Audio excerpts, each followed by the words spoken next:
மதுரையைச் சேர்ந்த ராஜேஸ்வரி யுபிஎஸ்சி தேர்வில் தேசிய அளவில் 2ஆம் இடம் பிடித்து சாதனை படைத்துள்ளார். யார் இந்த ராஜேஸ்வரி? விரிவாக பார்க்கலாம் இந்த தொகுப்பில்.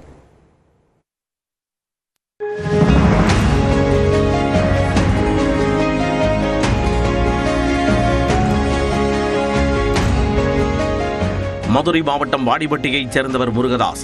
எலக்ட்ரிக்கல் கடை நடத்தி வரும் முருகதாஸின் மனைவி நாகராணி நாகமலை, புதுக்கோட்டை இந்த பகுதிகளில் உள்ள கல்லூரிகளில் இணை பேராசிரியராக பணியாற்றி வருகிறார்.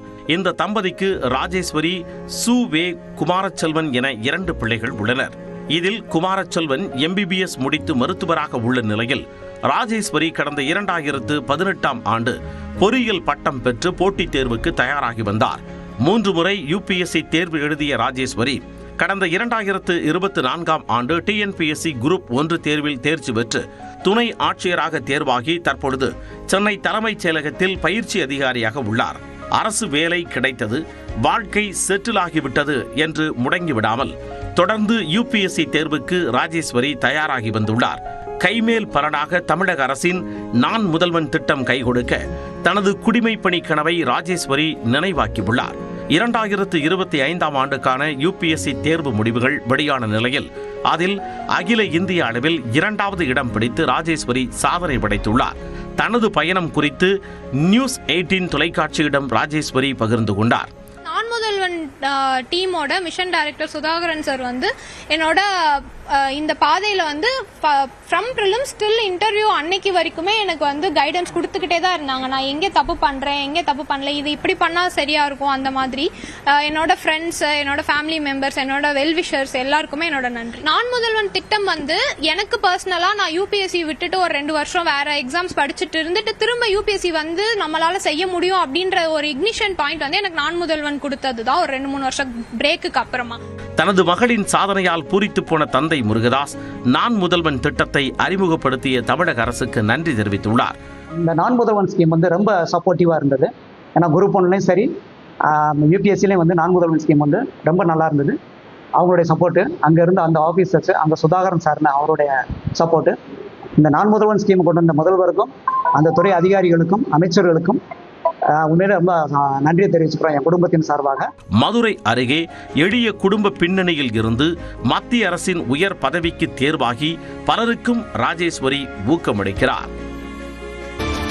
தாவேக தலைவர் விஜயின் நற்பெயரை கெடுக்க திமுக பல்வேறு வேலைகளை செய்து வருவதாக அதிமுக முன்னாள் அமைச்சர் செல்லூர் ராஜு குற்றம் சாட்டியுள்ளார்.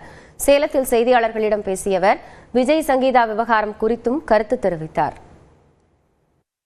திமுக வேணுண்டே பல எப்படியாவது தில்லுமுள்ளு பண்ணி திமுக மீண்டும் ஆட்சிக்கு வரணுன்றதுக்காக இன்னைக்கு அன்புக்குரிய சகோதரர் தாவேக தலைவருடைய இமேஜை வைக்கணுன்ற அடிப்படையில் இதெல்லாம் பரப்பிவிடப்படுகிறது. எப்படி அதிமுகவை சிறுமைப்படுத்தணுன்றதுக்காக இங்கிருந்து சென்ற சில எடுபிடிகள், நங்களால் விரட்டி அடிக்கப்பட்டவர்கள், இன்றைக்கி அவங்கெல்லாம் இன்றைக்கி இணைப்பு விழான்லாம் மதுரையில் நடத்துகிறாங்க. அது நான் ஏற்கனவே அங்கே இணைப்பு விழாவில் அதிமுக உண்மையான தொண்டன் போக மாட்டான், அது பூராமே காசு கொடுத்து கூட்டப்படுற கூட்டம் அப்படின்னு நான் ஏற்கனவே சொன்னேன்.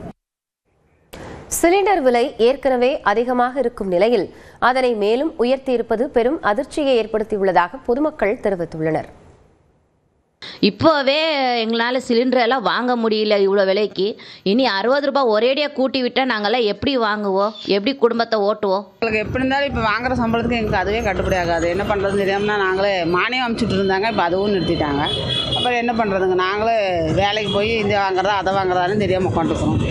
இப்போ அதுலேயும் மறுபடியும் 60 ரூபா ஏற்றினா நாங்கள் என்ன பண்ணுறதுங்க? நாங்களே 200 300 ரோட்டில் உட்காந்து வியாபாரம் பண்ணுறோம்.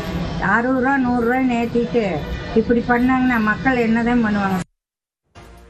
சென்னை நீலாங்கரையில் உள்ள வீட்டிற்குள் தன்னை அனுமதிக்க விஜய் மறுப்பதாக குற்றம் சாட்டியுள்ள அவரது மனைவி சங்கீதா, விவாகரத்து வழக்கு முடியும் வரை அங்கு தங்குவதற்கு அனுமதிக்க வேண்டும் என்று புதிய மனு ஒன்றை தாக்கல் செய்துள்ளார். நடிகரும் தாவேக தலைவருமான விஜயிடம் இருந்து விவாகரத்து கோரி அவரது மனைவி சங்கீதா செங்கல்பட்டு குடும்ப நல நீதிமன்றத்தில் வழக்கு தொடுத்திருந்தார். அதில் நடிகர் விஜய்க்கு நடிகை ஒருவருடன் தொடர்பு இருப்பதாகவும் அவருடன் வெளிநாடுகளுக்கு சென்று வருவதாகவும் குறிப்பிட்டிருந்தார். மேலும் விஜயிடமிருந்து அழுத்தம் வந்தால் அந்த நடிகை யார் என்ற விவரங்களையும் குறிப்பிட நேரிடும் என சங்கீதா தனது மனுவில் சுட்டிக்காட்டி இருந்தார். இதனைத் தொடர்ந்து சென்னையில் நடைபெற்ற திருமண நிகழ்ச்சி ஒன்றில் நடிகர் விஜய் மற்றும் நடிகை த்ரிஷா ஒரே நிற பட்டுடையில் ஒன்றாக கலந்து கொண்டனர். இதையடுத்து சென்னை நீலாங்கரையில் உள்ள வீட்டில் தான் தங்குவதற்கு விஜய் அனுமதிக்க மறுப்பதாக கூறி அவரது மனைவி சங்கீதா செங்கல்பட்டு குடும்ப நல நீதிமன்றத்தில் புதிய மனு ஒன்றை தாக்கல் செய்துள்ளார். அதில் விஜயை திருமணம் செய்து 26 ஆண்டுகள் குடும்பம் நடத்தி 2 குழந்தைகளை பெற்றெடுத்து வளர்த்திருப்பதாக குறிப்பிட்டுள்ளார். திருமணத்திற்கு பிறகு விஜயை நன்றாக கவனித்துக் கொண்டதாக கூறியுள்ள சங்கீதா அவரும் குடும்பத்தின் மீது அக்கறையோடு இருந்ததாக தெரிவித்துள்ளார். இந்நிலையில் தனது பிரதான மனுவில் குறிப்பிட்ட காரணங்களால் அவரிடம் இருந்து சுமூகமாக பரஸ்பரம் பிரிவதற்கு பலமுறை முயற்சித்தும் விஜய் ஒப்புக்கொள்ள மறுத்ததாக குறிப்பிட்டுள்ளார்.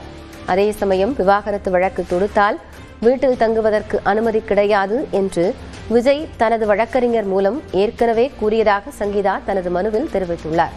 இந்நிலையில் இங்கிலாந்து குடியுரிமை பெற்ற தனக்கு சென்னையில் வசிப்பதற்கு வேறு வீடு கிடையாது என்றும் விவாகரத்து வழக்கு முடியும் வரை நீலாங்கரை வீட்டில் தங்குவதற்கு விஜய் அனுமதிக்க வேண்டும் என்று நீதிமன்றம் இடைக்கால உத்தரவு பிறப்பிக்க வேண்டும் என்றும் சங்கீதா கோரிக்கை விடுத்துள்ளார்.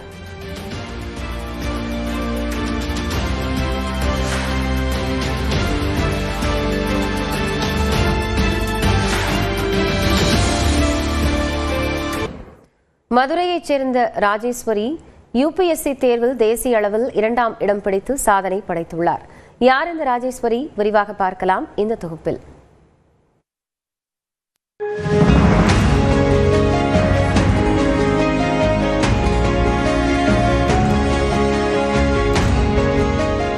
மதுரை மாவட்டம் வாடிப்பட்டியைச் சேர்ந்தவர் முருகதாஸ். எலக்ட்ரிக்கல் கடை நடத்தி வரும் முருகதாஸின் மனைவி நாகராணி நாகமலை, புதுக்கோட்டை இந்த பகுதிகளில் உள்ள கல்லூரிகளில் இணை பேராசிரியராக பணியாற்றி வருகிறார். இந்த தம்பதிக்கு ராஜேஸ்வரி, சு.வே. குமாரச்செல்வன் என 2 பிள்ளைகள் உள்ளனர். இதில் குமாரச்செல்வன் MBBS முடித்து மருத்துவராக உள்ள நிலையில் ராஜேஸ்வரி கடந்த 2018ஆம் ஆண்டு பொறியியல் பட்டம் பெற்று போட்டித் தேர்வுக்கு தயாராகி வந்தார்.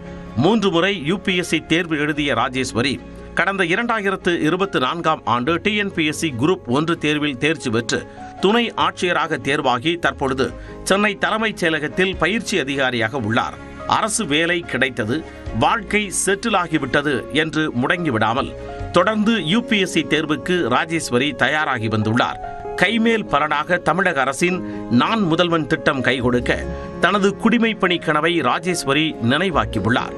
2025ஆம் ஆண்டுக்கான UPSC தேர்வு முடிவுகள் வெளியான நிலையில் அதில் அகில இந்திய அளவில் 2வது இடம் பிடித்து ராஜேஸ்வரி சாதனை படைத்துள்ளார். தனது பயணம் குறித்து நியூஸ் 18 தொலைக்காட்சியிடம் ராஜேஸ்வரி பகிர்ந்து கொண்டார். நான் முதல்வன் டீமோட மிஷன் டைரக்டர் சுதாகரன் சார் வந்து என்னோட இந்த பாதையில் வந்து ஃப்ரம் ப்ரிலிம்ஸ் ஸ்டில் இன்டர்வியூ அன்னைக்கு வரைக்குமே எனக்கு வந்து கைடன்ஸ் கொடுத்துக்கிட்டே தான் இருந்தாங்க. நான் எங்கே தப்பு பண்ணுறேன், எங்கே தப்பு பண்ணல, இது இப்படி பண்ணால் சரியாக இருக்கும், அந்த மாதிரி என்னோட ஃப்ரெண்ட்ஸ், என்னோட ஃபேமிலி மெம்பர்ஸ், என்னோட வெல்விஷர்ஸ் எல்லாருக்குமே என்னோட நன்றி. நான் முதல்வன் திட்டம் வந்து எனக்கு பர்சனலாக நான் UPSC விட்டுட்டு ஒரு 2 வருஷம் வேற எக்ஸாம்ஸ் படிச்சுட்டு இருந்துட்டு திரும்ப UPSC வந்து நம்மளால செய்ய முடியும் அப்படின்ற ஒரு இக்னிஷன் பாயிண்ட் வந்து எனக்கு நான் முதல்வன் கொடுத்தது தான் ஒரு 2-3 வருஷம் பிரேக்குக்கு அப்புறமா. தனது மகளின் சாதனையால் பூரித்து போன தந்தை முருகதாஸ் நான் முதல்வன் திட்டத்தை அறிமுகப்படுத்திய தமிழக அரசுக்கு நன்றி தெரிவித்துள்ளார். இந்த நான் முதல்வன் ஸ்கீம் வந்து ரொம்ப சப்போர்ட்டிவாக இருந்தது. ஏன்னா குரூப் 1லையும் சரி UPSCலையும் வந்து நான் முதல்வன் ஸ்கீம் வந்து ரொம்ப நல்லா இருந்தது. அவங்களுடைய சப்போர்ட்டு, அங்கே இருந்த அந்த ஆஃபீஸர்ஸ், அந்த சுதாகரன் சார்ன அவருடைய சப்போர்ட்டு, இந்த நான் முதல்வன் ஸ்கீம் கொண்டு வந்த முதல்வருக்கும் அந்த துறை அதிகாரிகளுக்கும் அமைச்சர்களுக்கும் உண்மையிலே ரொம்ப நன்றியை தெரிவிச்சுக்கிறோம் என் குடும்பத்தின் சார்பாக. மதுரை அருகே எளிய குடும்ப பின்னணியில் இருந்து மத்திய அரசின் உயர் பதவிக்கு தேர்வாகி பலருக்கும் ராஜேஸ்வரி ஊக்கமளிக்கிறார்.